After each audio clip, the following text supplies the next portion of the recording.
Namaskaram. Good evening to those in India. Good morning to those joining us from the western part of the world. A very warm welcome on behalf of the Krishnamacharya Yoga Mandiram to Professor Sthaneshwar Timalsi. Thank you so much, Professor, for accepting this invitation and joining us this evening for a talk on the yoga system of Gorakna. I must say here that Professor Timalsina's profile, his biodata runs to over 25 pages. It's a mini book in itself. And because I think you want to listen to him, I'm going to keep my introduction very brief. Professor Sthaneshwar Timalsina has over 20 years of training in different schools of Indian philosophy, Tantric traditions, Sanskrit Buddhism, Sanskrit grammar, as also Vedic traditions and philological training.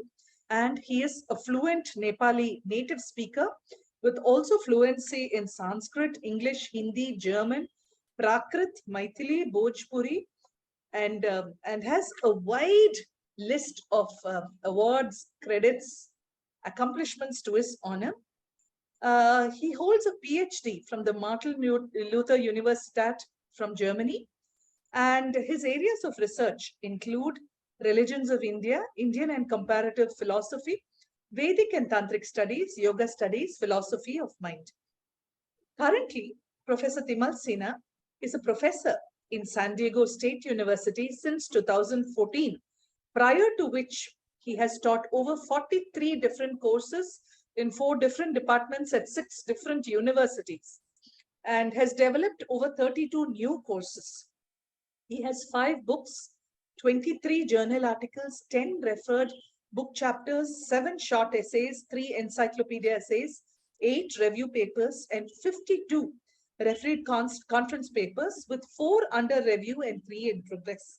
He has a number of ongoing projects. Just reading them itself is very interesting. On projects on Vedic metaphysics, memory and self, recognition and intersubjectivity, samskara, residual consciousness and implicit self-awareness, imagination, emotion, self, and personality. Professor has years of expertise in the yoga tradition of Patanjali. He's an expert on the Yoga Sutras and is also an expert in the Kashmir Shaiva tradition with, as I mentioned, numerous publications and works to his credit. Today, as part of the Yoga Drishti series of lectures hosted by the Krishnamacharya Yoga Mandiram, we have invited Professor Timalsina to speak to us specifically about the Gorakna system of yoga. And I'm very happy to hand over now to him. And at the very end, you're welcome to type your questions for Professor to answer. Over to you, Professor Timalsina. Thank you so much. When it is time, just remind me, okay? I don't want to go over time. And thank you, everybody. You are most welcome. Let's have this small conversation on Guru Goraknath. Vishwam darpana drishyamana nagari tulyam nijantargatam pashyan atmani maya bahiribhod bhutam yatha nidraya yah sakshat kurute prabodha samaye swatmanam evadvayam tasmai Sri Guru Murtaye nama idam Sri Dakshina Murtaye. I grew up in a rural village in Nepal. My own humble family background comes from dedication to Guru Goraknath. My family, my parents had deep reverence for Guru Goraknath to the extent that any illness from headache to diarrhea, they thought that just invoking his name would cure it. Even more interesting, my father somewhat believed that I was a blessing. I was born as a blessing of Guru Goraknath. And so When I was about to touch 12, when I exactly touched 12, he took me to this place called Gorkha. There is a cave and there is a shrine of Goraknath, and he met the Mahanta. We met the Mahanta. He stayed for a few days there, and he sincerely thought that I should join the order. But the Mahanta thought that that's not a good place for kids. Only they are smoking and not doing actual studies. So he recommended that I be sent to Kathmandu or somewhere else than to stay in cave and do meditate with him. I do not know what would have been better, whether I had stayed there or this journey that was not part of the cave life. Either way, yoga demands some form of cave life, and we all are living in our own caves. And this invoking Mahasiddhas like Guru Goraknath just evokes the entire childhood memory to me. And I didn't want this conversation to start without going through that little nostalgic memory of mine. Thank you so much. There are, of course, numerous yoga systems, and some are to the right in the sense that within the system of Sardarsanas, Patanjali's yoga system, and to some into the extreme left, the yoga system of the Kapalikas. In that Kapalika order, we have many, many tantric forms of yoga, and Kalamukha, Samaya, various forms of Kali Samaya practitioners, and various cremation ground practitioners have developed some types of yoga, and this other yoga relying on purity, rules, food, diet, everything in the Patanjalian order. What we find in this Nath order, because we have to first address the Nath order to come to Goraknath. In the Nath order, we find two types of Nath system.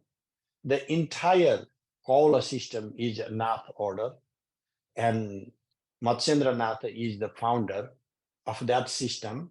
And we have this legendary hierarchy structure of Khagendra Natha, Kurma Natha, Mesha Natha, and Matsyendra Natha. Matsyendra Natha being the founder for the Kali Yuga or this age. The legend goes that Goraknath is the disciple of Matsyendra Natha. Whether that is the historical fact or not, we find this difference in the order of Goraknath is many of the Matsyendra Natha order Kaula texts integrate the practices that are sahaja, that are more tantric, and that may integrate panchamakara, like various substance uses that are mostly forbidden in the Goraknath order. Goraknath order, in that sense, appears to be a revision, modification from within the tantric tradition. Goraknath tradition is maintained by who are fully monk or householders. It has been very much of an open system of the Naths. And so this ranges. So the point is there is not one Goraknath order and Goraknath philosophy and Goraknath yoga system to address. This spans historically over 2000 years. And for us to try to pin down a historical Goraknath of 13th century or 17th century, all these will fail because these lineages go for millennia, and we do not always have historical documents of these oral traditions. And many of the Kaula text materials, what we find in the tantric literature, are also part of or integral to the teachings of Goraknath. So rather than separating and identifying this is the only teaching of Goraknath, we have to read in this fluidity of the systems that many of the tantric practices are integral to Goraknath, and not all the practices are integral to Goraknath system. The same way, Hatha Yoga. So now the most popular form of yoga in the world is Hatha Yoga. Hatha Yoga is not even explicitly Patanjalian, as it's more explicitly the product of the Nath order. And the mudras, the discussion on mudras, for example, bandha, for example, the asanas, the varied forms of asanas, we do not find as much addressed in Patanjalian Yoga as we find them addressed in various tantric literature. And so it's an integration of the tantric orders and various forms of yoga practices that were at commonplace around that time. Coming explicitly to Goraknath, we find Sri Matattara, or the text from the Kubjika tradition, within the system of Goraknath. Like even the book itself comes as Goraksha Samhita, sometimes mentioned. And then so that gives us a glimpse that some of the Kubjika and Kalika practices are integral to Goraknath order. When I go back to Nepal, explicitly within the Nepalese system, if the Goraknath cave in Gorkha is affiliated with Kali, the Kali of the Krama order, and the Goraknath center in Kathmandu is more affiliated to the Kubjika order, we find that these Nath, Goraknath, Gorakpanthi orders in Nepal are very much tantric, and their practices have been kept alive for centuries. I myself studied to some extent from Ksipranatha, who was a guru of Yogi Narharinatha. Narharinath was very busy and was one of the greatest Siddha and a scholar also. But his guru, Ksipranatha, was very little known, and he lived a long life. And towards the end of his journey, I was fortunate to have some of his instructions. It's not difficult to identify the Gorakpanthis from the bhasma, the ashes they wear, the kundala, the ring they wear, carrying trident or having a dhuni, a fireplace in front of them. So most of these are indicators of the Goraknath, but there is, as I said, there's like a Navarnath Panthi, there is various 9 different orders or Dasanami, the 10 orders of the Nath Panthis, and various integrations of the Nath order with the Shankara's lineages also in the later times. So what we find actually is not one single Goraknath system, but varied forms of blending, integrating of various yoga practice, to the extent that there are even some Sufi Nath orders. And then these practices have gone to a very wide range. While we may find Sadanga Yoga as core to the tantric practices, tantric texts focus on 6-fold yoga system, we have also varied forms of instructions coming from the Nath order of the yamas and niyamas. So we could pretty much say that whatever is in the Patanjalian yoga order, we can find all the materials also as integral to the Gorakpanthi or Goraknath order. What are the main texts for us to go to the point that, number one, we find some explicit philosophical and manual practice texts from within the Nath Panthi orders, such as Siddha Siddhanta Paddhati, one of the foremost texts coming from the Goraknath, or Goraksha Sataka, 100 stanzas attributed to Goraknath. We have some Nath order texts that are coming in the Upanishadic lineage, like Nada Bindu Upanishad, Dhyana Bindu Upanishad. There are some Upanishadic, later Upanishadic texts that also give us a glimpse of the Nath materials, Nath order text. And then we have the vernacular text, like any Augad local languages mixed with this Prakrit, Sanskrit, Hindi. So these mixed languages of Marathi. So these are the Nath literature is also very wide ranging. And we have to, when we try to talk about the yoga system of Goraknath, the project becomes too wide and time is very limited, because it's not just one or two books, and it's not just one particular lineage, one particular tradition, and it's not just one historical figure. It's just the entire history of the yoga system. And so we need to have actually a bigger project, I would say, to investigate on very particularly vernacular literature on the Nath system. And offshoot of the Nath system in Nepal, Josmanis, they are mostly in the northern eastern part of Nepal. I have published a couple of articles, book chapters in the Josmani order. And even to read their vernacular text is itself a challenge, because they are philosophically sound, and they have good command in both local and Prakrit, Pali, or Sanskrit languages. And what makes it complicated is many of these are encoded messages. And then if there is not someone to decode them from within the lineage, then it becomes difficult. From the perspective of the Nath order, it's not just the asanas or the yama and niyamas that become unique to Goraknath system. We have to go to some mudras, for example, Khechari mudra or Vajroli mudra or Mahabandha, different types of bandha, like what we find in the pranayama practices, such as Mula bandha, Uddiyana bandha, Jalandhar bandha. These bandhas are not described in the Yoga of Patanjali, but we find these originally from within the yoga system of Goraknath.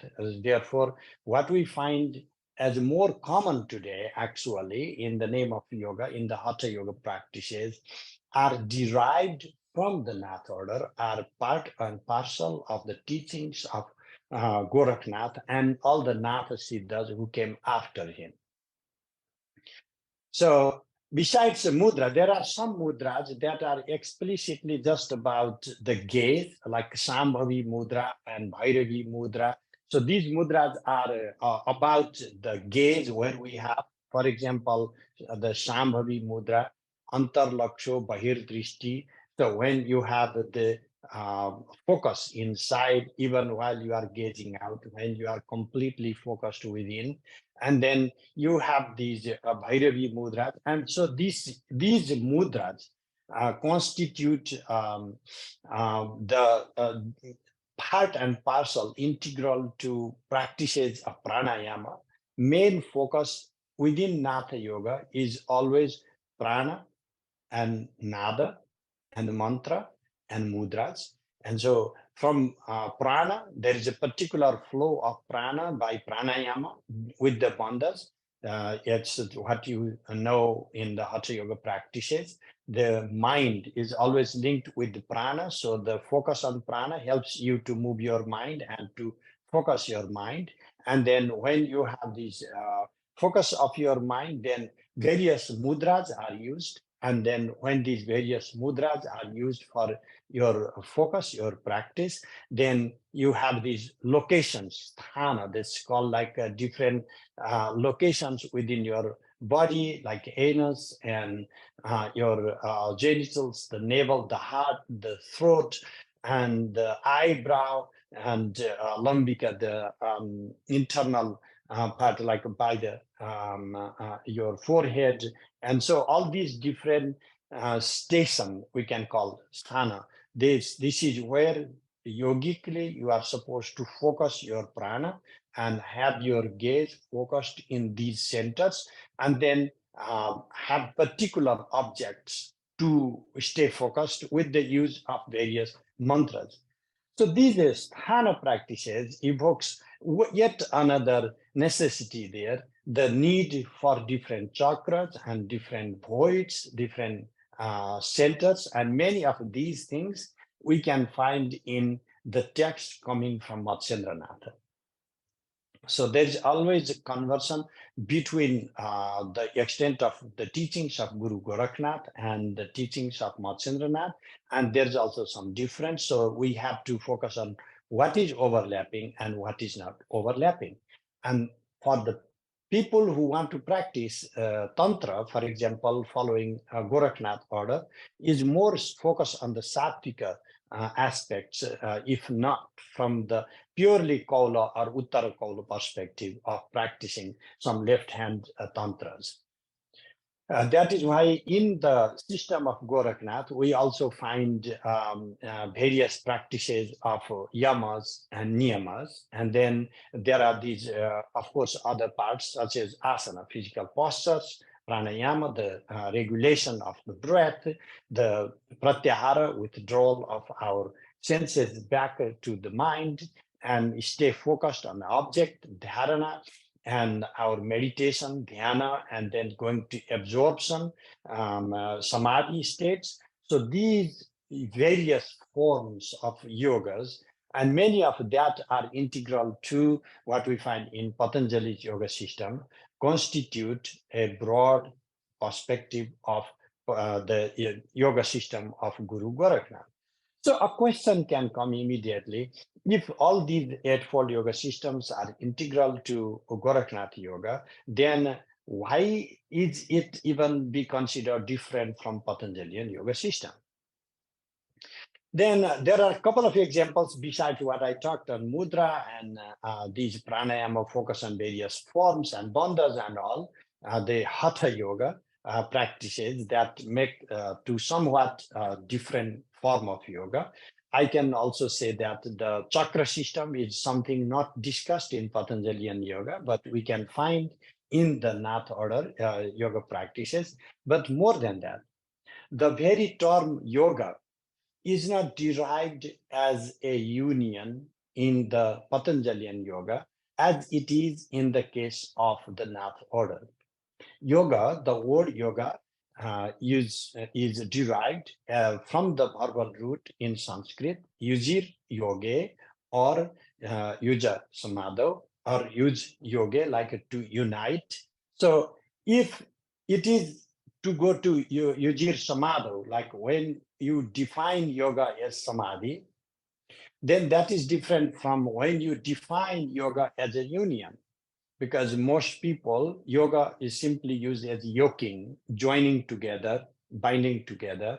And for others, yoga is derived, yoga, the very meaning of the word yoga is samadhi, the final product of the practice that going into absolute absorption. Now, if you look into Patanjalian yoga, you have to read the commentary of Vyasa there. And he starts Atha Yoga Anushasanam, and then he says Yoga Samadhi.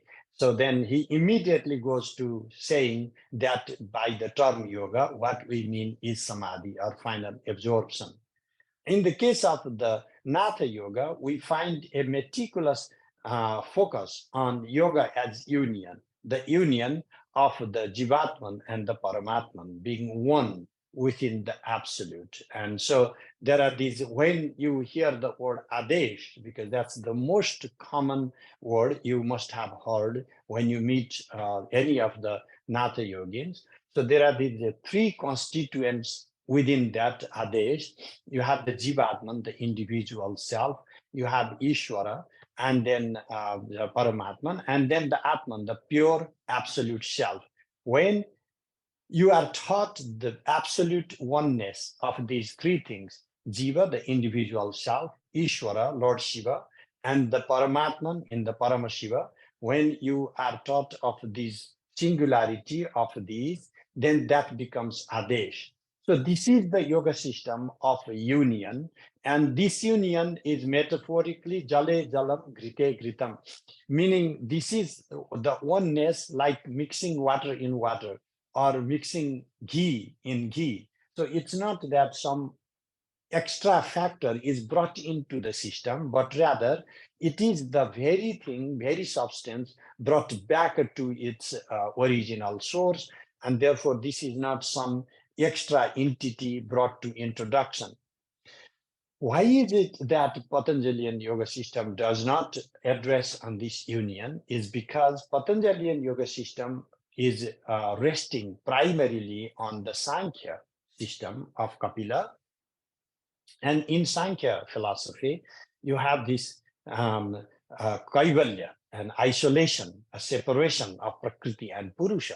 The ultimately, Prakriti and Purusha are not identified there. They are separated. And so that is why the yoga, where the focus is on separation of these categories, and then in here, there is a focus on the absolute union in the yoga system of the Goraknath. Now, there are many forms, description we can find in the Patanjalian system also, but in the yoga of Goraknath, we find various healing medicinal properties of practicing pranayama or practicing asanas, and these benefits of practicing yoga or hatha yoga in particular, also what we know today is derived from the Goraknath order, the literature from the Goraknath order. Essentially, if we have to address the philosophy of Goraknath, there is not much I can say that is not integral to the Kaula or Tantric philosophy, the non-dual Tantric philosophy. For example, Pinda is Brahmanda, meaning my body is identical to the cosmos. It's the mirror image. So everything I have in the body is what mirrors the totality. I'm like a miniature, a holographic image of the totality. Everything within my body is in the miniature form representing the totality. And that idea, if you want to see in Tantric literature, you can find in Virupaksha Panchashika, the 50 stanzas of Virupaksha. The same way, Kundalini, there is this serpentine force that is seated at the base chakra. Inside the Muladhara, it's the Yonisthana, and inside that is the Swayambhulinga, and inside that is like coiling to that is seated Kundalini, and by your pranic kriya, you can strike on the tail of that Bhujagi, the snake, and make it straight come up to the journey of Kula, the Shiva Sthana, up in your Sahasradala, the 1,000-petal lotus, up and unite them. That again is a metaphor of union, that there is a separation of Shiva and Shakti, and then that Shakti journeys through the chakras, the channels, through the Nadi of Sushumna, the central channel, and connects with Shiva in the 1,000-petal lotus, a metaphor of separation. Now there is a separation of the soul from the absolute, and then it is united, it becomes one. And then you have the Nada Yoga, various forms of Nada, and most Nada yogis are using like ektar, like one instrument, or some of the devices they may be using, not extremely essential, but you can find them using one of these instruments also oftentimes, and that is a reflection of the practice on Nada itself. And there are two basic forms of Nada. One is the external or hatha or struck sound, and then another is anahata, the unstruck sound, the sound internally buzzing through our veins. And the yoga practices from within Natha order is to focus on this very internal sound, the anahata sound, and these sounds are considered tenfold, and one is supposed to go through identifying from one particular type of sound to the next, going always to the subtle and more subtle sound, and ultimately there is no hearing of the 10th sound is absolute void, and one merges into samadhi state by going to this highest form of nada. And so what we find is this yoga system is also different from the Patanjalian yoga system in the sense that it is a Chid Vilas of the entire cosmos. Everything in the world, including my body, is a play, an expression, exuberance of pure consciousness. The totality in the material form is the mass that has the manifest body of expression of pure consciousness itself. We also find the conversation of Prakasha Vimarsa in some Nath literature, and all the way, if we want to go to Maheshwarananda, he's also considered Goraknath by some. And if you read that, then the entire Krama Mahartha philosophies of the Kali order belongs to the Nath system. And therefore, we definitely find the conversation of Prakasha and Vimarsa. There are two types of Satkarya. Satkarya means the effect is in the cause. Like, for example, if you have clay pots, then you turn into a pot. That clay is there also in the pot, and that is we call Satkarya. And then this the one type of Satkarya here in the Natha system is the Satkarya of consciousness flowing itself in all modalities and not even transforming like a milk into yogurt, like a new type of emergence, what is common in the philosophy of Sankhya.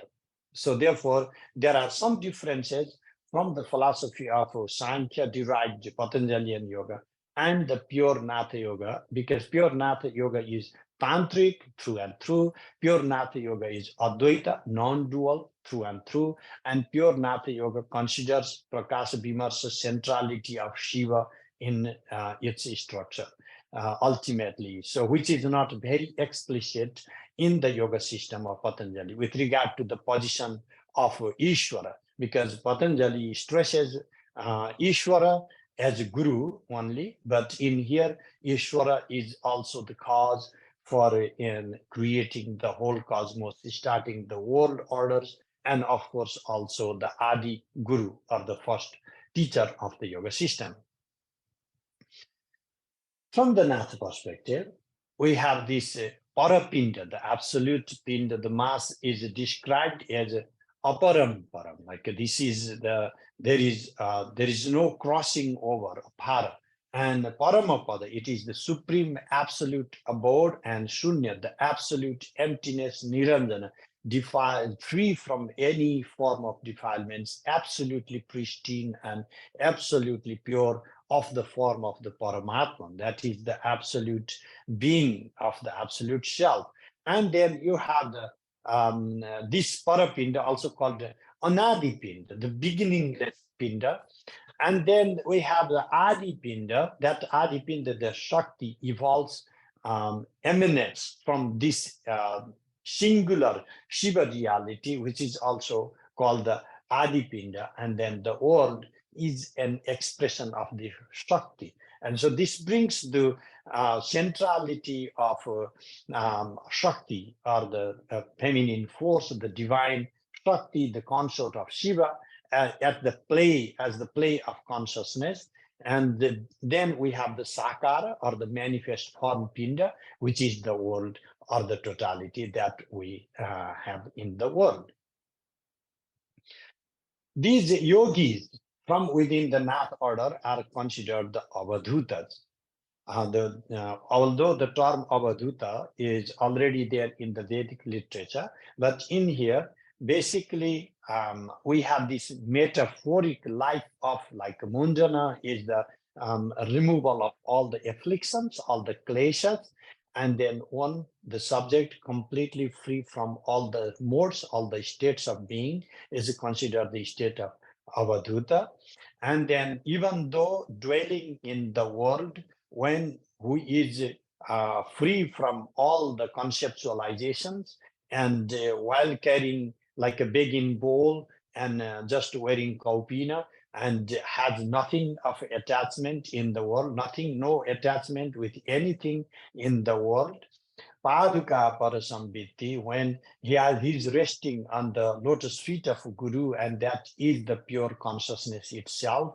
And then who has the resting in the Japamala, the counting beads, is the resting of the mind. And these are certain attributes of the Avadhuta.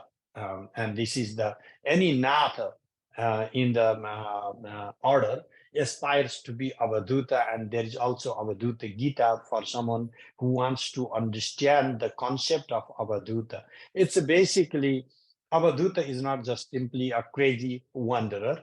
Avadhuta is someone who has purified all the defilements and who is in this absolute state of pure being consciousness, in total non-dual state, and who is seated in this absolute singularity of consciousness is called Avadhuta. Yasya dhairyamayo dandaha parakasham cha kharparam yogapatto nija shaktihi swavadhuto vidiyate. Like, who is Avadhuta? One who carries the stick of dhairya, endurance, perseverance, and who carries the bowl of the absolute emptiness, and who carries the yogapatta of one's own intrinsic inherent power and of one's Shakti, and dwelling in pure experience of the self, and is who has transcended both Bheda and Abheda. So while there is so much of focus on the non-duality, but one thing we need to know is that this is not the type of non-duality of Advaita Vedanta either, because non-duality is to reject duality, but then for the Nath order yogis, they are also supposed to transcend this Advaita non-dual state. It's the Paramatattva, the supreme state, is not to be described as a dual or non-dual. It transcends both the duality and non-duality. Even the identification of non-duality is a concept, and one has to rise above these ideas to be in the absolute form. And that is why there is just so much focus on beyond duality and beyond non-duality. And that is what basically they state. And in that regard too, what we find in the Trika system or in the philosophy of Matsyendranath, we do not find much difference in the yoga system of Gorakna. For any serious scholar or any serious sadhaka who wants to practice the order of Goraknath, therefore has to study the 64 Kaula, non-dual Advaita Agamas from within Tantra, 64 Tantras, and of course they are themselves found in different orders. And then the problem begins, because there is not one type of teaching, and therefore one has to be meticulous about what particular practices are integral and can be brought within the system and what it is not. Therefore, then the main thing comes, therefore you have to have a guru, not like randomly going to a yoga studio and then you have this order and then you belong a member of the Nath Yogi. You have to actually find a Nath Yogi to whom you can follow, surrender to, and then learn from the traditional master, learn from within the system, from within. So there is a strict focus on sampradaya, because there is always, like, you go to book, you go to these texts, and you find so many different types of teachings. The head is spinning, and if you are not following any order, then you are only collecting information, and that really does not help going beyond like level A, because level B and C, these are the levels supposed to be actually bringing these things to practice. And as long as these things are not brought to practice, then there is no actual transformation, and yoga cannot work or make any impact. Now,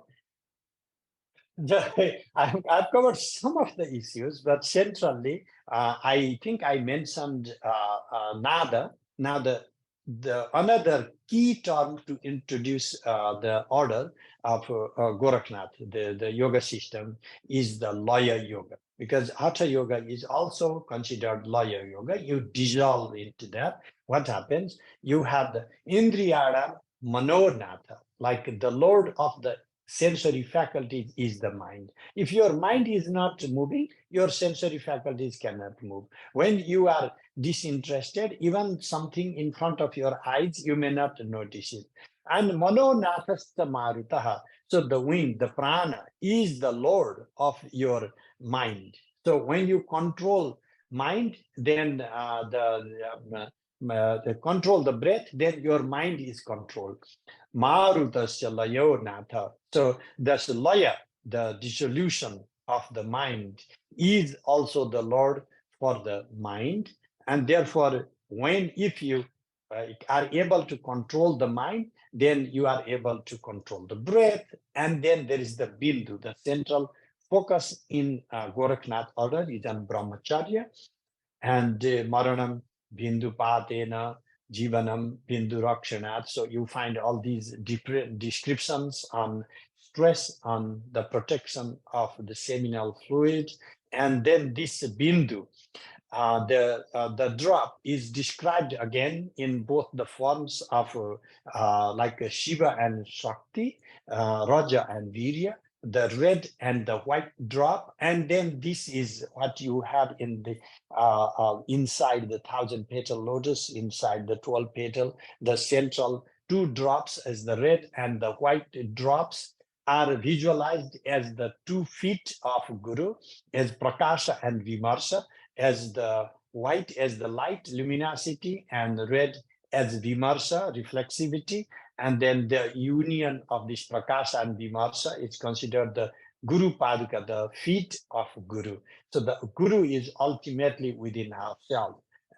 But that doesn't mean that you can just be guided by the internal Guru without the grace of external Guru. And therefore, yet again, there is a focus on Guru, and you need to have a lineage, and you have to follow the order to have this experience and to practice this. What is the type of description between Shiva and Shakti? Like Shivasya abhyantare Shakti, Shakter abhyantare Shivaha, antaram naiva janiyat, Chandra Chandrikayoriva, meaning Shakti is within Shiva and Shiva is within Shakti. They are self-enclosed and they are integral to each other. And so there is no difference between Shiva and Shakti, just like the moon and the moonlight. And so this is like the description of Shakti and Shiva, yet again reminds one of the very order you can find in Tantric discourse on Shakti, like Paratrishika Vivarana, for example, of Abhinavagupta. And there are various stages in which this Shakti is described. The first example, like Nijad, your integral Shakti within individual self, Para, the absolute Shakti, Apara, the manifest form of Shakti, Sukshma, flowing through various pranas, and Kundalini, the serpentine force we discussed before, and then the focus is again going back through different chakras, different centers, and then coming to the rise of Kundalini. And what happens with this? One becomes a Natha. Who is the Natha? Ultimately, Shiva. Lord Shiva is the Natha. And then this Natha is recognized by means of Adesha. And this Adesha, again, is the unity or the oneness of Atma, Paramatma, and Jivatma, the individual self, the absolute self, and Ishvara in the manifest form, which is the Shiva, the manifest Shiva. So this means that there are two forms of Shiva. One is the formless, absolute, pure consciousness, and another is the embodied form. And the Nath yogis simulate or emulate the manifest form of Shiva. And whatever the descriptions we find in the text of Shiva as having matted hair, or smeared with ashes, or wearing deer skin, or all those attributes, you can find many of the Nath yogis maintaining that also. But again, since this is our Avadhuta order, it is not mandatory that every nath has to have this particular dress code or that, because many of the nathas may not follow these different dress codes. Not that they are violating the order, but because it is more of a free system than strictly restricted to the dress code or smearing the ashes only. The main focus here is in the formless, absolute pure consciousness. Nirmala, Gaganakar, like this is the spotless, stainless Gagana of the form of a pristine, pure sky. And the focus there is in the Samasta Upadi Vidhamsa, meaning there is no defilement, there is no adjunct, there is no limiting factor, and it is Sarvagata, it is all flowing, all encompassing, pure consciousness. That is the only focus for the practice of the Natha order. And then these two seminal drops I just mentioned are also described in terms of the moon and the sun, and that goes in the Hatha Yoga as in the Ida and Pingala metaphors of the two channels, and then in the pranic practices of Hatha Yoga, then you have the channeling of two nadis focusing on going to the central channel of Sushumna, and ultimate goal being the experience of samarasa, or absolute harmony or singularity. So this samarasa, it's a commingling of the fluids, is a term very common also in tantric literature. And then tat samatva, being one with the absolute and merging within the absolute, is evoking the idea of samarasa in the tantric text, like the Trika text also. So we can see that whatever the ideas we are identifying as pure Trika have been disseminated and been popularized through various Natha texts. And you can find many of these actual teachings that are dedicated to what you say Nath materials, also in Gyanadeva, in Marathi teachings, if you read the teachings of Gyanadeva. So rather than trying to look for explicit text identified in terms of Trika, if you are looking for a wide range distribution of tantric non-dual philosophy, for that you have to read the vernacular text, whether that be in Nepali, Hindi mixed type vernaculars in the north, or Punjabi mixed vernacular, or Marathi mixed vernaculars, and there are many other siddhas, and ultimately we might get to the point that the whole teachings of the siddhas, not just from the north, but from the northern parts, but also from the south, might have the same continuity and same approach to infuse different teachings, create a singular order of the yoga, and blend different practices that can be assimilated and maintain certain degrees of purity, so it does not go towards the far left type tantric practices. So that these are, I would say, the peculiarities that we can find in the teachings of Guru Goraknath and his order. What is the practice like? Some of the attributes I can add is the pure consciousness, also sometimes invoked as the Parabrahman or the absolute Brahman, has no alambana, no support, no foundation, no basis. This is baseless. This is the basis for everything, but it does not have yet another foundation. Niradhara, therefore it has no support. Nirakara, it has no form. And the Nirama, it has no defilements. So this is a yogi seated in the absolute Brahman. And this is where these are the particular attributes of the formless, of the nameless, of having no structure, having no afflictions, having no basis, having no foundation, having no construct, no conceptualization. And so these become the preliminary or primary attributes to recognize the absolute abode of the mind for the practice of yoga in the yoga system of Guru Goraknath. Now, to sum up, This is the focus on Tat Samatva. Tat Samatva meaning being equal to Shiva.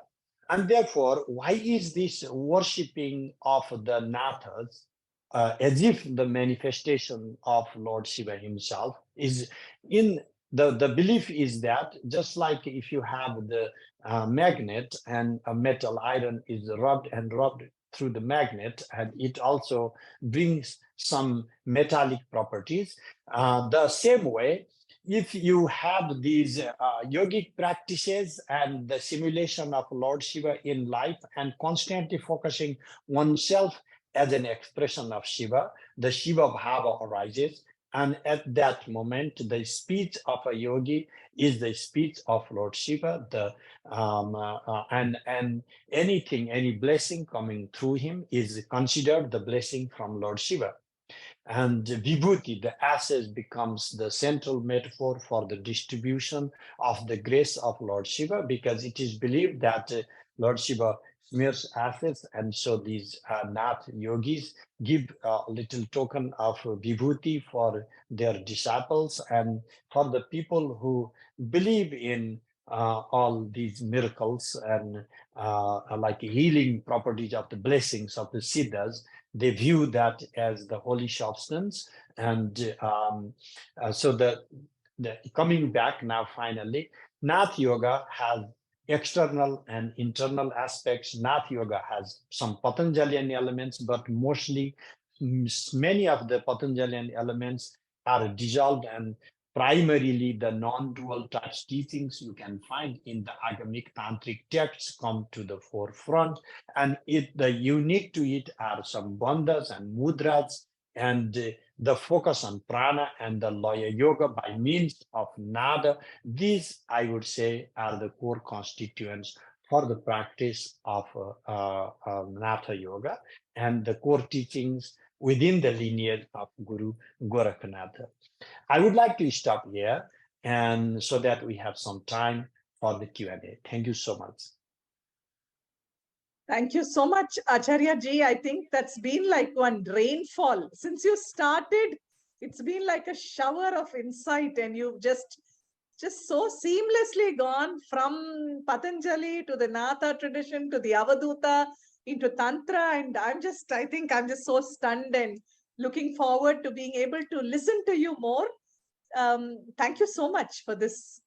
And I think these connections are very important, especially in these times. I think the questions that are coming up are also in connection to what's happening in the yoga scene, where there is so much of, right now, there seems to be quite a strong lobby to discredit Patanjali, to reposition yoga as a Buddhist teaching, and so many other developments that are occurring. And I think the connects that you're making are essential for many of us to be listening to.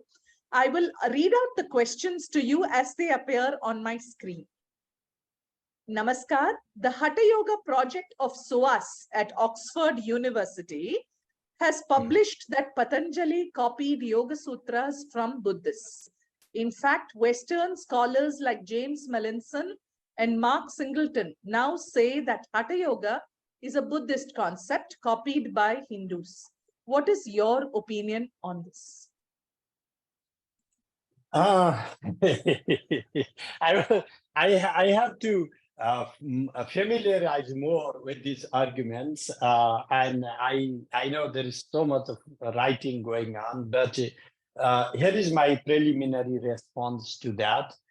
When the Western scholars think of the Buddha, they are not focusing about him as a product of the culture and the tradition, and as if he was a founder on his own out of a blue, like came from some another planet and he started some type of practices. We have to go back to the Shramana yoga system and the Brahmanic orders of various practices of yoga, and they both are learning very respectfully. I have no problem in saying that Patanjali learned a lot from the Buddhist practices and Buddhist philosophies. If somebody has a problem, it is their problem.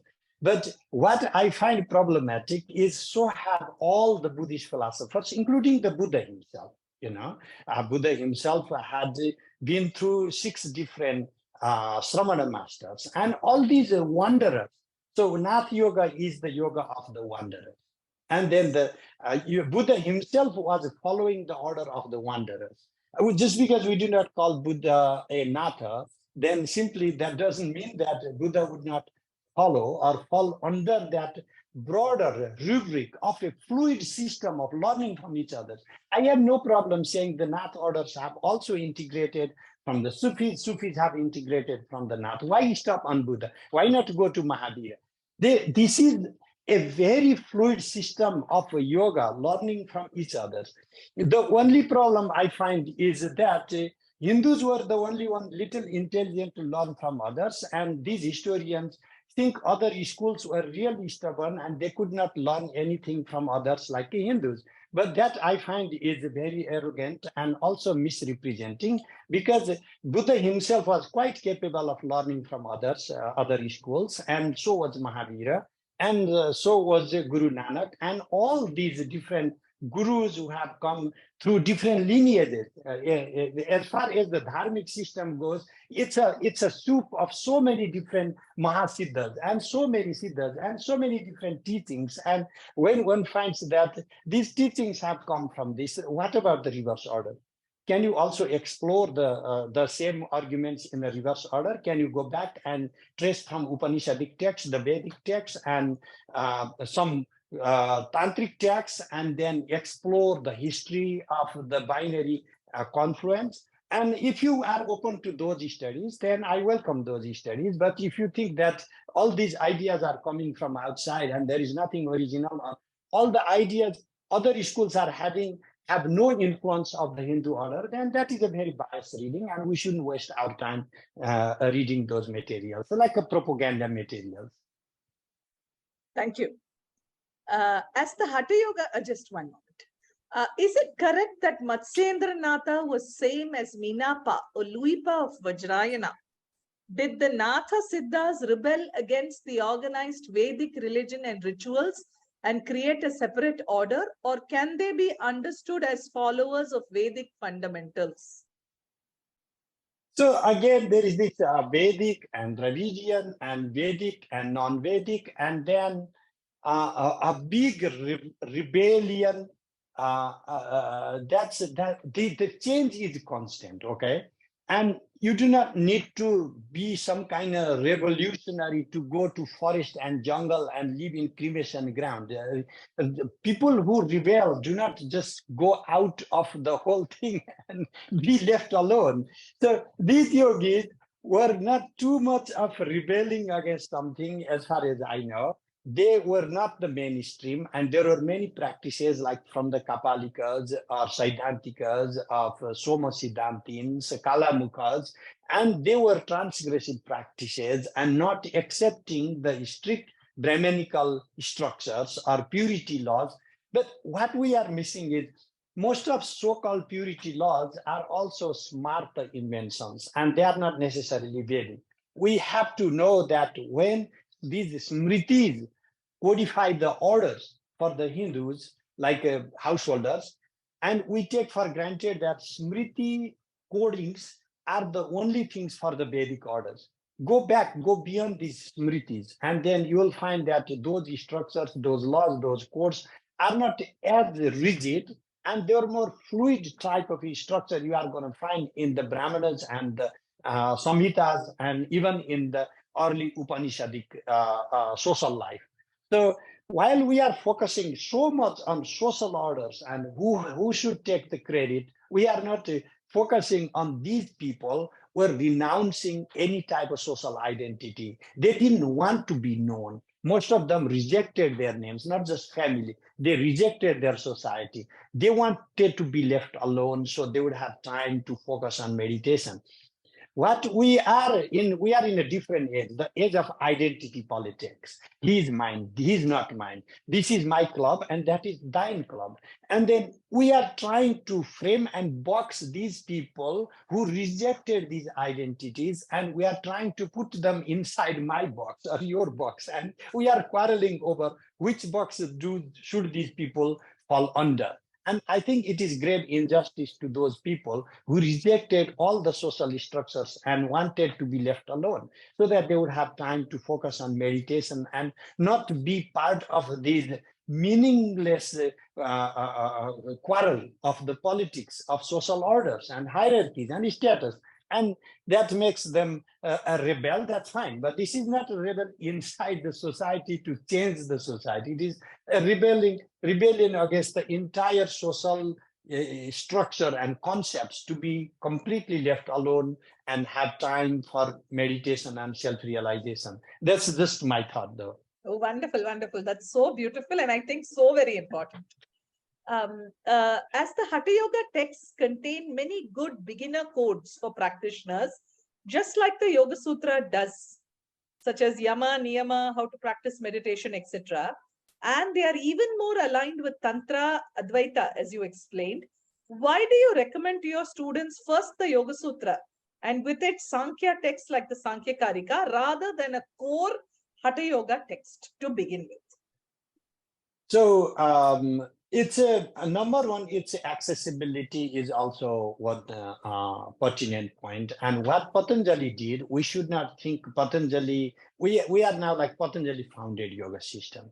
And that is also a very great understanding. Patanjali systematized, that I could agree to. And systematized in the sense that there are already existing various forms of yoga practices.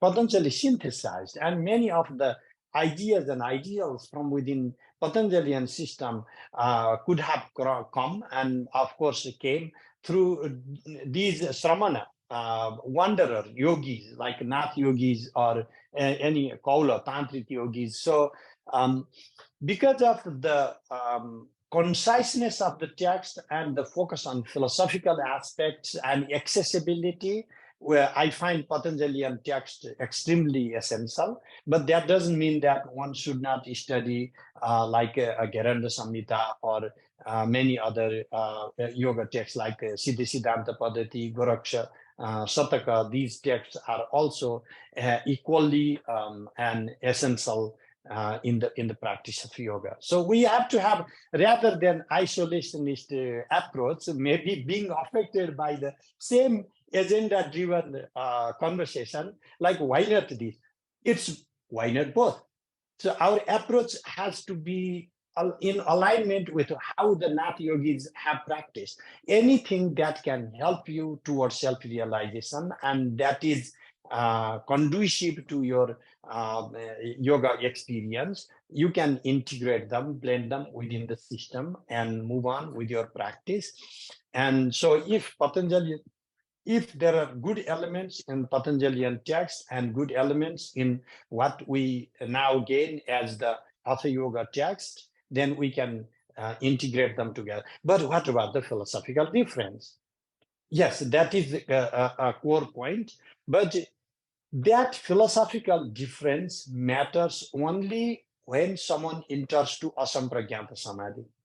That is the 8th stage of the 8th stage.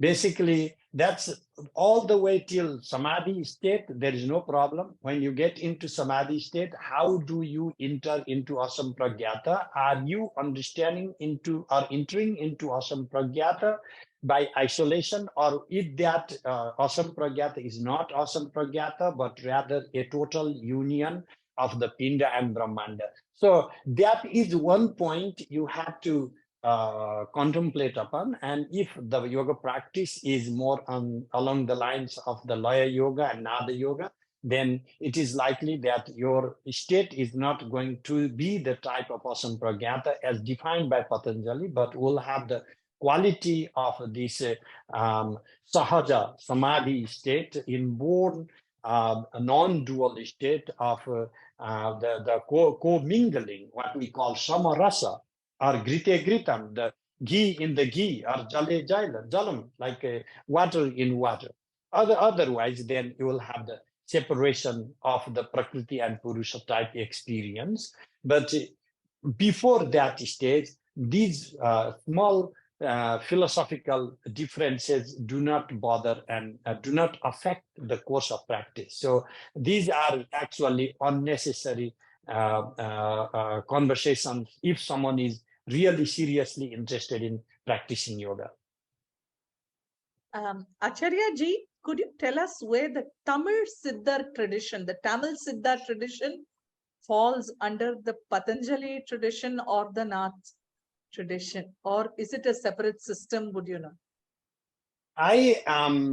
What I surmise is I was actually reading in some of the early Kola texts in the practice of Kubjika and in the Kalikrama, like in Jayadratha Yamala and Brahma Yamala type texts, we find some influence of Dravidian language. And in Deccan area, some of these original tantric agamas were composed. And so before Tantra became like such hardcore essential thing of the North, like claiming in Bengal or Nepal or Kashmir, I would assume that it was much widely circulated and was essential in the South. And like, for example, beyond the five chakra system of Kubjika, there is the sixth chakra system, which is more commonly known, is integral to the Tripura practice even today and comes from the practice of Kubjika and comes in alignment with the practice of Martanda Bhairava. And these traditions, these pantheons are common to the South. Of course, I'm just learning. I'm the student of the Southern tradition. But what I find amazing is the South might have preserved some of the original core teachings from the Kalika Krama and in what we find in Chandakapali, which in Nepal is worshipped in Guhya Kali, and that those practices might have originated in the teachings of the Mahasiddhas in the South. So this South and North divide, when we go to look into the Tantric Agamas, is meaningless. So these teachings were once freely flowing all around the Indian subcontinent, and it is possible that during the Islamic era, the flow of the teachings was somewhat interrupted from North and South, and there was a little gap between North and South, and therefore we have now most of these practices, particularly the Kalika Krama system and the Kubjika system, only alive in Nepal, as far as I'm aware of, in its complete structure of the order of Kalika Krama, the Kala Samkarshini practice and Chandakapali practice, and as well as the varied forms of Bala or Vriddha Prauda, these kramas of the Kubjika practice. And thanks to new research like the publication of Manthana Bhairava Tantra by Mark Rizkowski, we are finding now the entire the esoteric heart of the Kaula system, and hopefully we'll be able to find the earlier fluidity and the bridge between the North and the South. And as far as some siddhas I have met in the living body, I have not found them as teaching somewhat very different things, whether they are from the South or the North. So they are focused as long as these are the Saivite siddhas, because there is not much of a dual or non-dual quarrel when we come to this tantric order. It's Paramatattva is beyond the beyond duality and non-duality. So therefore, what we find in Vaishnava orders or in the Shankara's order is a big issue about the big focus on Dvaita philosophy and Advaita philosophy. We do not find that type of crisis of philosophy in Dvaita Advaita, because the Paramatattva is described as transcending duality and non-duality. And I would find that type of teaching coming also from the Southern Mahasiddhas, as well as from the Siddhas from the North. And I don't think that we should localize Mahasiddhas, because they themselves rejected their local identities. For them, they even rejected their names. They are universal beings. And for us to, again, identity politics, this is a Tamil Siddha and his mind, like, this is the Northern Gorkha. I'm from Gorkha, So therefore, Goraknath is mine. This is our little mind, ignorant, stubborn mind, trying to box these beings that are beyond our conceptualization. these are the divines incarnate and flowing by the grace of Lord Shiva, flowing among us. And we, these petty creatures, guided by our tiny political ego, want to localize these Mahasiddhas, and that is injustice to the Siddhas. To say they are from the north or the south, even that to me is injustice to them. There are some questions about reading material. Perhaps if you could share to us by email, I will send it out to those who have registered. But there are certain other questions, Professor. While you mentioned Natha tradition has great importance of non-dualistic Tantra system, how much of overlap is with it in the actual practice of Tantra Shastra? Was it mainly Kaulachara? There is not one caller. Okay, I will share some of the papers I've written to you, and then you can share to others. And as far as the Nath order goes, yes, we can say that central focus will be the Kaula practice, but we need to know that there are not just one type of Kaulas. There are many varieties of Kaulas. And some like Samaya Kaulas, the focus on internalization of everything. And Maheshwarananda's teachings, for example, falls within that category. But some others are to the Uttara Kaula, like left hand practicing Kaulas. So Kaula, Kulam Nama Shatrim Sattvatmakam Jagat. What is Kula? Kula is the world composed of 36 categories. And Kulam Shariram Yityahu. What is Kula? Kula is the body that mirrors all the 36 categories, and one who meditates upon one's own body as a constellation of all the 36 categories is a Kaula. Therefore, anybody who visualizes one's own physical manifestation as the mirroring of the totality is already a Kaula. And we should not identify the Kaulas based on their whether they are smoking ganja or all these are aberrations actually. And one of the reasons why repeatedly the yogi said, when my father took me to the cave, said that these students are just smoking ganja and just take him somewhere else.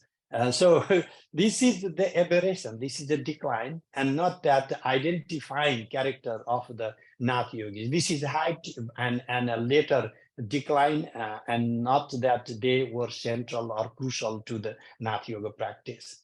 So these orders like food or all these yama niyama orders, they were as well maintained. And Nath yoga is twofold, as I mentioned. The Nath yoga of Matsyendra Nath is more focused on the Kaula, explicitly more tantric, whereas the yoga system of Goraknath is explicitly more yogic with implicit tantric practices. What particular tantras they practice varies. And as far as I know, the Kalika Krama or Kubjika Krama are integral to the Natha practice. They may be practicing many other forms of tantras, and there is no prohibition to practicing tantra to them. Thank you.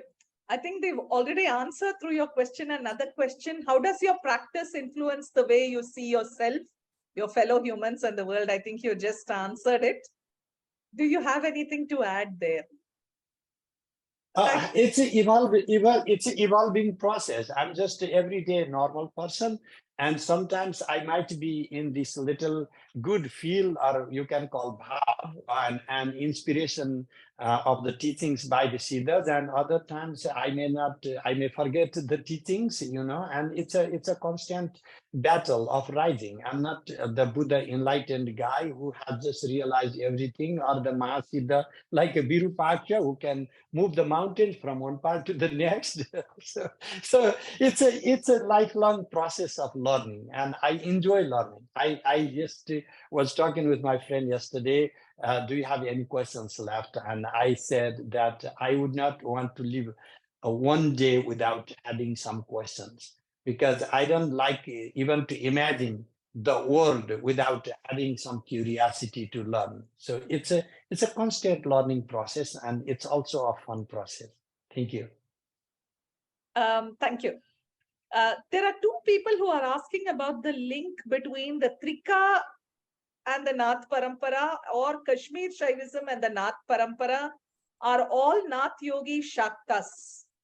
And is the word Adesh used to address a Nath Yogi? There are, I'm just clubbing certain questions here. So what we have to do is go to some core constituents, and it is not possible to pin down these Nathsiddhas as Trika followers. That will be, again, a great injustice, because while they have integrated some of the elements, like the idea of samarasa or commingling, like the idea of Shiva and Shakti as identical, like Shiva inside Shakti inside Shiva, and like the idea of Prakasha and Vimarsha, the concepts. So these are the constituents, including the idea of Pinda and Brahmanda. Whatever the text we find today addressing the Trika, these concepts are ubiquitous, and these concepts can be found in Nath literature as well. But there are so many other concepts you can find in Nath literature that are completely silent in any of the Trika texts, and therefore Nath tradition has some convergence and some overlap, but that does not mean that Nath system is a Trika system. It's unique. So also goes to the teachings of Santa Gyaneshwar. You can find many of the elements in the teachings of Santa Gyaneshwar as the colliding, commingling with almost these non-dual Shaiva material, or transcending dual and non-dual identities. But at the same time, there are also many other elements that you cannot find in the Trika system. So we have to be really open-minded about how these yogis were learning from each other. So the rigidity is a modern day phenomenon. Is this coming from Kashmir? I will learn. Is this a Nepali practice? Then I can learn. Is this taught by Tamil Siddha? Then I can learn. Is this taught by some Bengali Tantric? Then I can learn. These are the type of things that modern day educated people can think. You know, people before these modern identity times were open-minded, and they were learning from each other. And Siddhas were the most open-minded people, and they were learning from all other Mahasiddhas. And that is the way I think. Thank you. So beautiful. That is, I think that's so important, that sense of unity that you keep highlighting. I think that's so much that we have to learn. Again, there's a question, relationship between Dattatreya, the Avadutas, Gorakshanath. I think you've just said it, that Kalikula, Srividya, they're all linked at least in part. So I'm just going to leave that question. Could you please repeat what you said about Alakadesh? It is not that we call the yogis Adesh. It is like they generally give like a blessing. And when they say Adesh, it's a referral to the unity, oneness. It's not that we call someone Adesh. It's the word actually restricted to them. They are the ones who are supposed to use this word Adesh with the full meaning of they are seated in this oneness, singularity. And in this singularity, you can find also in the Advaita Vedanta, where the Ishvara is the Bimba Chaitanya, and then Jiva, if you say the Pratibimba, reflection consciousness, and then when there is the Bimba Bhava is lost in Ishvara, and then that Ishvara becomes the Nirguna Parabrahman, and then the Jiva also is Nirguna Parabrahman. Therefore, in the Parabrahman, this Jiva and Ishvara unite, become one. The same way, in this, we have the Atma, Paramatma, Jivatma singularity, the concept of the oneness. It's not a command, Ades, it's just the focus on the singularity or non-duality of the manifest Saguna form of Ishvara, the formless, absolute, pure consciousness, Prakashamaya, nature, character of Lord Shiva, and then our own individuality. So this type of union that you can find in the Parapinda, Aparapinda, and the Vyasti, the manifest Pinda also, in three types of Pindas. So they call the Pindas the mass, in the form of the supreme, the formless, and then the manifest, that in the form of Shakti, and then in the form of the individual self. Could you elaborate on the origins of the Navanath cult and its relationship to the Paschimamnaya?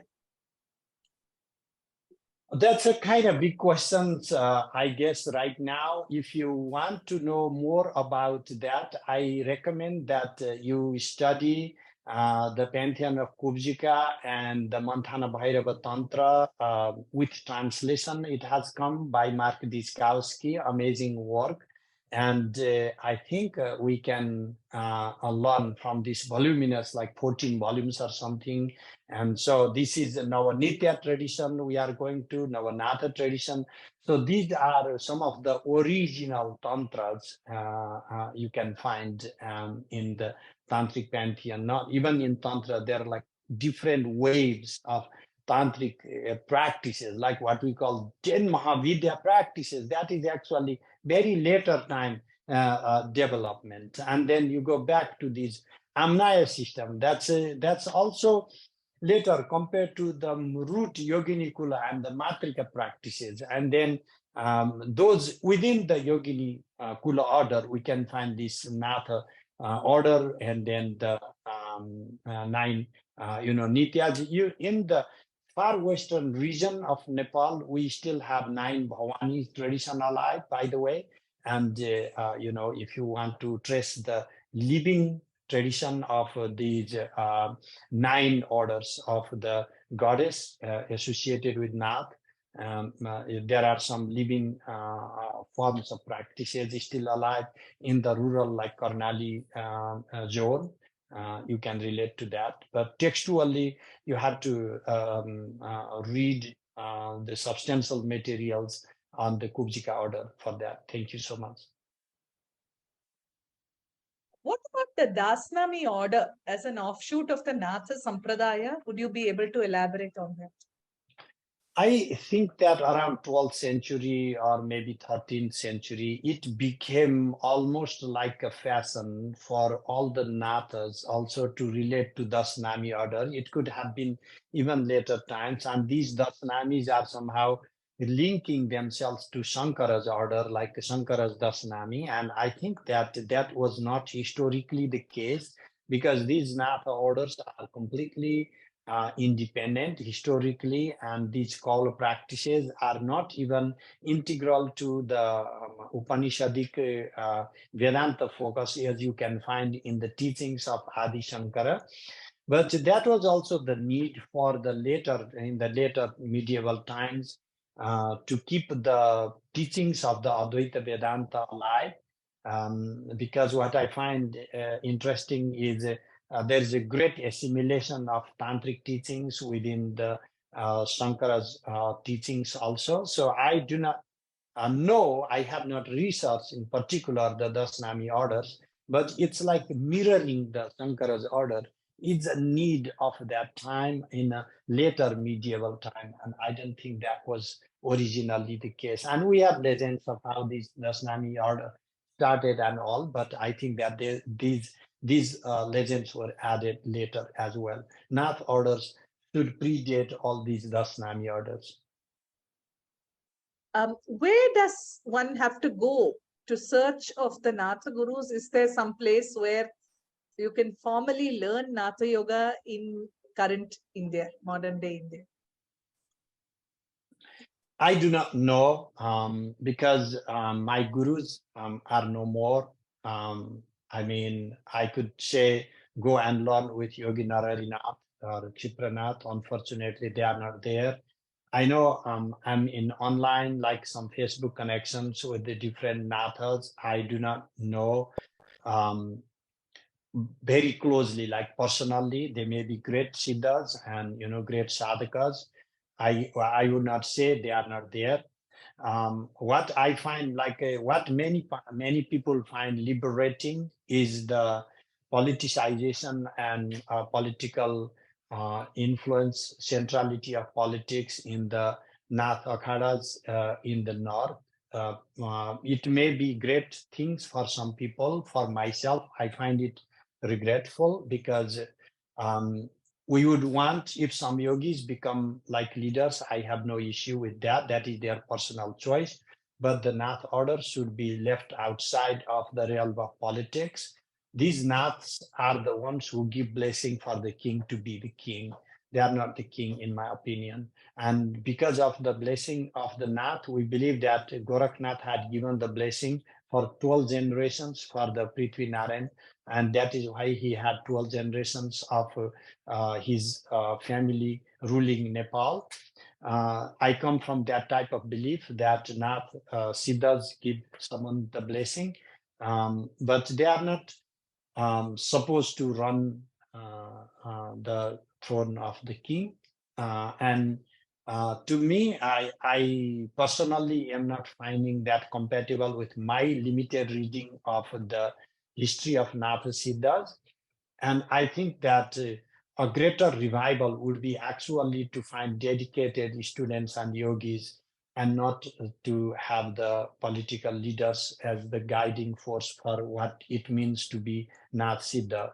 So Nath Siddhas are not below the kings, they are always above the kings. And even during the Islamic rule, these Nath Siddhas were regarded as divine, and most of the Muslim rulers welcomed them and went to visit them, because these Nath Siddhas were an ideal of the divine in the body, and they were Mahasiddhas above some party politics.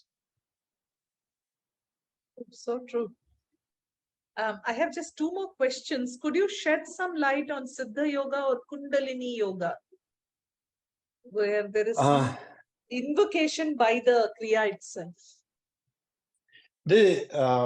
Again, many elements from Siddha Yoga are actually from the Tantric Yoga system. And this Siddha Yoga is also a fluid system. We can find many from the southern Siddhas, like Mahasiddhas from the south, and the Siddhas from like Maratha, Gyandev, Sant Gyandev, and his lineage of integrating like Parkaris. And then the Siddhas from the north. It's a fluid system of an open and integrating mingling system of various practices.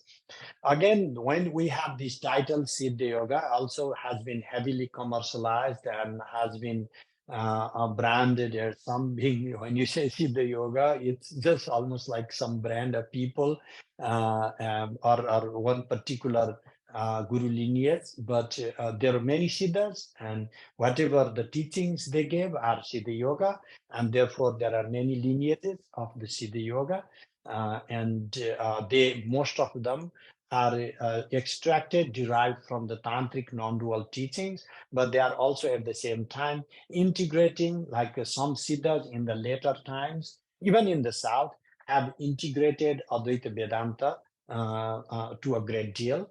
And I think that this Siddha Yoga is a wider category than for me to pin down. This is Siddha Yoga. Does the Natha order have bridging practices for a Grihastha, or does it need a yogi to move away from the material world? A Nath Yogi can very well be Grihastha. A Nath Yogi can be a Brahmachari. A Nath Yogi can be a sannyasi. A Nath Yogi is Avadhuta primarily. And so when someone is a Nath Yogi, broadly they will be not Grihasthas, but there are many Nath yogis like Chipranath or Narayanath I met were not Grihasthas, but I have met many other Grihasthas following the Nath order. So I do not think that what particular lifestyle you choose is a deal breaker in the order of the Nath Siddhas. Would you have anything to say about the book Sri Natha Rahasya? Is it an authentic text? What is your opinion? I cannot say that because I would have to refresh my memory right now. I'm not having the recollection of all the contents of the book. Thank you. What is your thought about Natha Siddhas taking up a Kshatriya role? This Kshatriya role has been part, but if we want to go to the deformities of a historical like a process, you know, you can even have these historically some hired goon type siddhas, you know, like hired by some Muslim rulers to fight against Hindus. We have to focus on both. When you convert the structure to do one particular task, then you have the band of warriors, and then you can have them fighting for or against. It goes uncontrolled. I'm talking about history. So therefore, it's a very ideal. Like you have left your house. Why don't you do the fighting for us? Because you do yoga and also that. In my opinion, fighting is your task. You have the courage to pronounce the word Kshatriya and have little Kshatriya inside you. And just to get ready to put your fight on your own, you know. But it's like most of the people who talk about warrior yogis, they're like chicken heart people who cannot go for their war and they want the yogis to go and fight for them. So you have to have the courage to go and fight for yourself. And then you can say the yogis are not fighting. But I think that yogis should be left to practice yoga.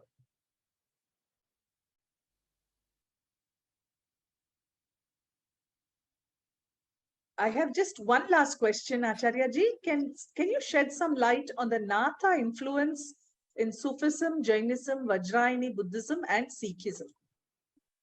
Oh my gosh, how can I even answer that big a question? I'm sorry, because yes, they are spread everywhere. And Natha teachings have also learned and infused from all these traditions. So one thing I say, it's not a one stream flow, like Yes. everything is coming from outside to in. It is also going equally from inside to all the other streams. And Natha system is not a lake that all the rivers come and meet there. Natha system also flows out and nourishes all the other streams. So when we can agree to this, then I have no issue of Natha system nourishing and Natha system being nourished from and through all the systems. Thank you so much. I think this has been one of the most inspiring and also very, very enlightening lectures I've listened to in a while. Thank you for your patience. You've spent over half an hour just answering questions. And I think just your sheer flow is something that has me in awe. And I'd love to listen to more of you and to be able to learn from you, Acharya ji. Thank you so much for joining us today on behalf of the Krishnamacharya Yoga Mandiram. Thank you to our viewers who are logged in on Zoom as also on Facebook. And I hope that there is a chance for us to work together in the future as well. Thank you so much. Namaskara. Good night and a very good day to all.